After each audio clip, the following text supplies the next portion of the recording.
परहेजगारी का और हदायत का अपने रब की बारगाह में सवाल किया, तो इससे पता चलता है कि तकवा और परहेजगारी ये तमाम कामों के लिए एक जीनत है। इसीलिए मेरे आका सल्लल्लाहु अलैहि वसल्लम ने अपने प्यारे सहाबी हज़रत अबू ज़र ग़िफ़ारी रज़ी अल्लाह ताला अन्हो को जो पहली नसीहत की, उसमें आपने तकवा का जिक्र फरमाया। और दूसरी नसीहत, काला ज़िदनी या रसूल अल्लाह सल्लल्लाहु अलैहि वसल्लम, आपने फिर अर्ज़ किया, कुल तो ज़िदनी, ए अल्लाह के नबी सल्लल्लाहु अलैहि वसल्लम मुझे कुछ और नसीहतें कीजिए। तो दूसरी नसीहत जो मेरे आका सल्लल्लाहु अलैहि वसल्लम ने अपने प्यारे सहाबी को की, वो ये है, अलैका बितिलावतिल कुरान व ज़िक्रिल्लाहि अज़्ज़ा व जल्ला, फरमाया कुरान पाक की तिलावत को अपने ऊपर लाजिम पकड़ ले और अल्लाह का जिक्र जो है वो करते रहा कर। फ़इन्नहु ज़िक्रुल्लाह का फ़िस समाए व नूरुल्लाह का फ़िल अर्द, ये अल्लाह का जिक्र करना, कुरान की तिलावत करना, ये तेरे लिए आसमानों में तेरा जिक्र हो जाएगा और ज़मीन में तेरे लिए नूर होगा। तो अल्लाह के कुरान की तिलावत और अल्लाह का जिक्र करना ये आसमानों में चर्चे का सबब बनता है और ज़मीन में नूर का सबब बनता है। तो अहबाब-ए एहतिशाम, जो दूसरी नसीहत मेरे आका सल्लल्लाहु अलैहि वसल्लम ने कुरान की तिलावत और अल्लाह के ज़िक्र की है, वो बड़ी अहमियत की हामिल है।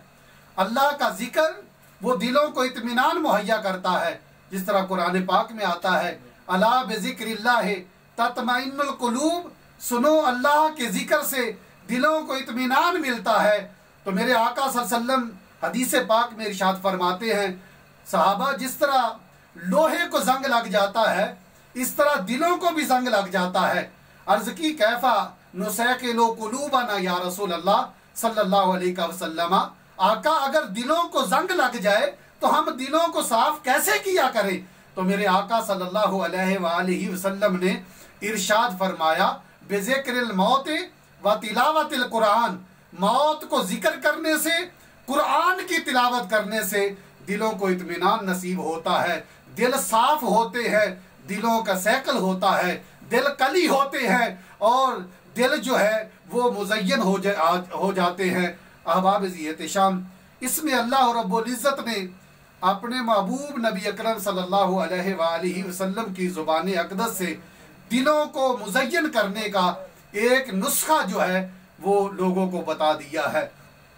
तो आइए, अल्लाह का जिक्र कैसे दिलों को साफ करता है और अल्लाह जिक्र करने वालों के करीब कैसे होता है और आसमान में इसका चर्चा कैसे होता है और ज़मीन में ये नूर का सबब कैसे बनता है। कुरान कहता है, फ़ज़्कुरूनी अज़्कुरकुम, तुम मेरा जिक्र करो, मैं तुम्हारा चर्चा करूँगा।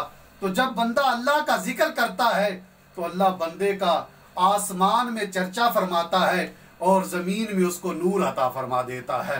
हज़रत अबू हुरैरा रज़ी अल्लाह ताला अन्हो इस हदीस पाक के रावी हैं।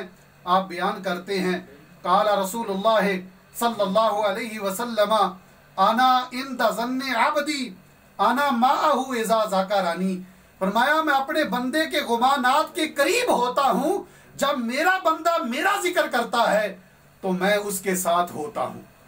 तो देखिए, जो अल्लाह का जिक्र करने वाला है, अल्लाह उसके साथ होता है, अल्लाह की वो मैयत में होता है, अल्लाह की नजरे रहमत उस इंसान पे होती है। फ़इन ज़करानी फ़ी नफ्सिही ज़करतुहु फ़ी नफ्सी, अगर वो मेरा दिल में जिक्र करता है तो मैं भी उसी तरह उस बंदे का जिक्र करता हूँ। फ़इन ज़करनी फ़ी मलाइन ज़करतुहु फ़ी मलाइन खैरिम मिनहुम, अगर मेरा बंदा जो है वो किसी जमात में मेरा जिक्र करता है तो मैं उन जमात वालों से बेहतर जो जमात है उस जमात में उस बंदे का जिक्र कर देता हूँ।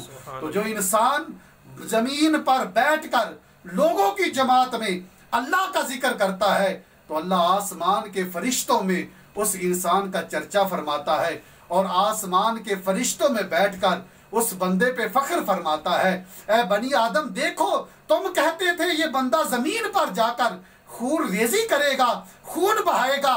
देखो ये जमीन पर जाकर मेरा जिक्र कर रहा है, मेरी हमदो सना कर रहा है, मुझे याद कर रहा है। तो तुम गवाह हो, जो मुझसे जो मांगता है वो मैं इसको अता कर रहा हूँ, और खालिक़े कायनात जमीन में उसको नूर अता फरमा देता है। इसको